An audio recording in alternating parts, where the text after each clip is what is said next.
I was talking to a parishioner this week who told me that I wouldn't be seeing her for just a couple of weeks because she was home with a bum knee. And she said that the timing really couldn't be worse because she's a gardener. And there is so much going on in her garden right now. Maybe that's why her knee started to act up, actually.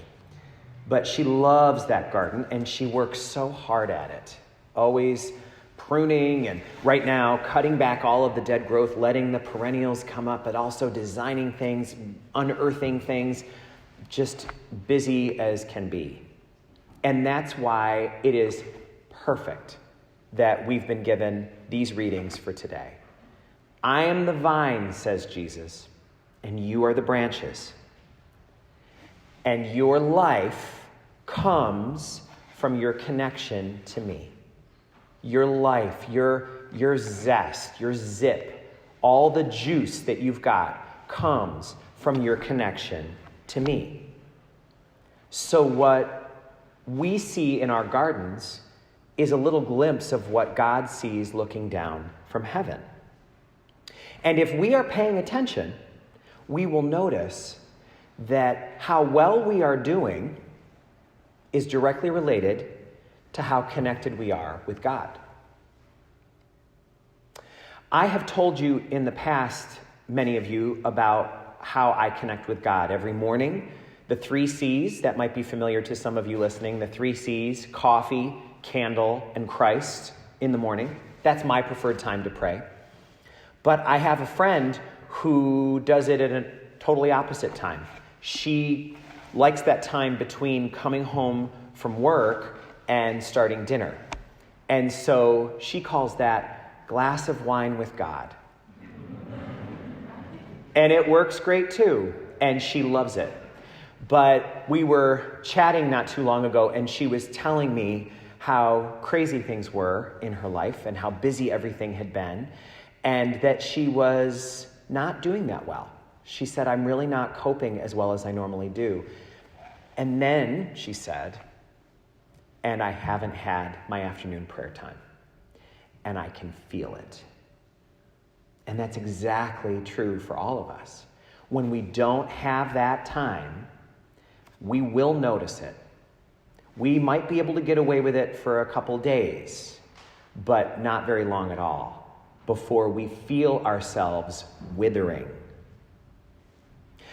That's kind of the pattern that always happens in our lives. We get really busy, and so then we don't make time to pray, and suddenly we're feeling overwhelmed.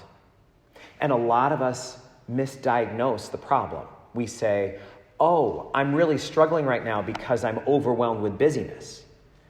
But that's leaving out that middle step. It's not the busyness that is the biggest trouble. If you're going to live in our culture, most of us are overbusy. That's part of being an American. But when we don't have that connection, that prayer, not just the nice connection of, yeah, God, I know you're there, it's a sunny day, but really that time that we put in the garden, then we will find ourselves withering. And we know that making that one adjustment can help us to handle the busyness with far more ease and grace. It's been said that if you ever see someone's prayer book and you notice that it's falling apart, you'll also notice that they're not. If you see a prayer book that is falling apart, you know it has an owner who's not. Because that's where we get the juice. Then we start to realize, wow, if I'm a branch on this vine, then that means everyone else is too. I've got my connection to God, but God has willed that each of these branches be on this vine as well. And they too are getting their sap from God. It's like that song that I first learned in nursery school, and maybe you did too. God's got the whole world in his hands. God's got every branch on that vine. That's the song. That's the idea. We're all branches on the one vine. But that brings up what sometimes confuses the branches.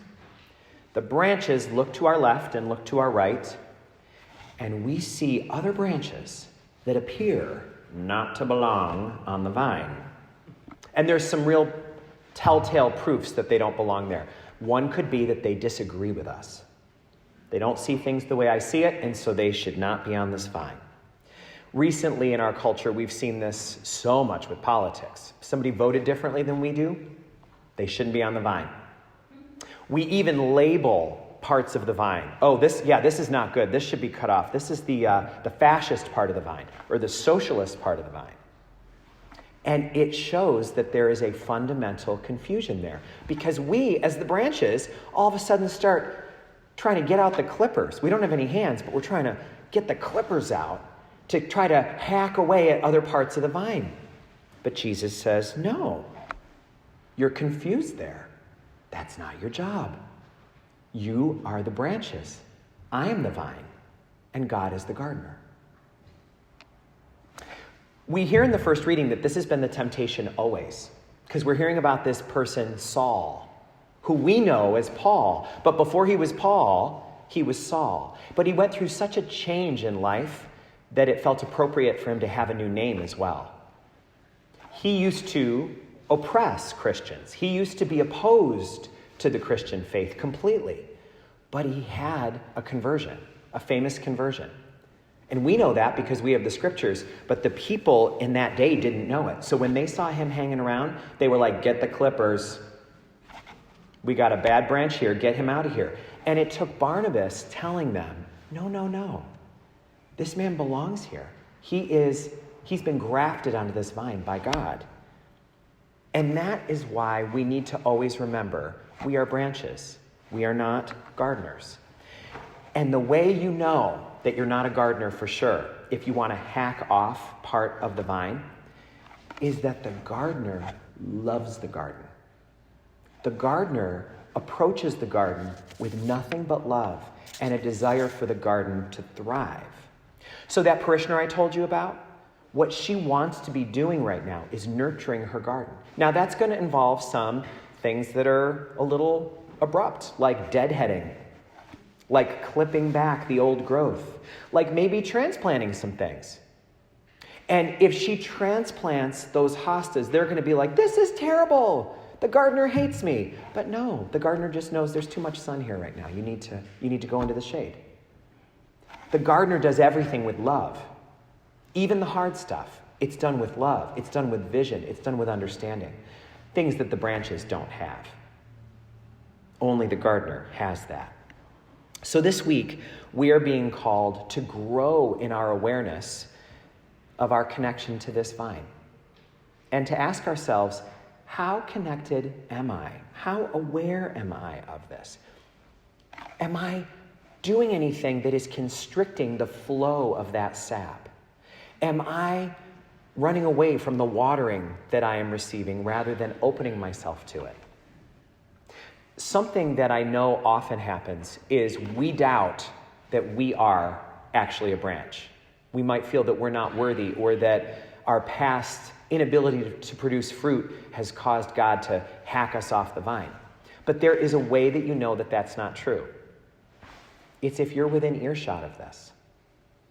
If you are hearing this right now, you have to let that worry go. You wouldn't be hearing this if that were true. Whether you're here in person, whether you're out there on the live stream, whether you're going to hear this later because a clip has been forwarded to you by somebody else, that's the sap. That's how you know. If you're hearing this, you are on this vine. And so we have so much awareness that can bring us peace when we recognize I'm a branch on this vine. I don't have to do anything more than produce fruit and leaf out. That's my job. I can focus on the fruit. I don't have to worry about the fertilization of the vine. Our Creator's worrying about that. We have one master gardener and one vine. We don't have to hack at any of the branches, whether they are Democrat branches or Republican branches or branches of any sort. That's God's job. Christ says, I am the vine, and my Father is the gardener, and you are the branches. So let's drop the clippers and open ourselves to the sun.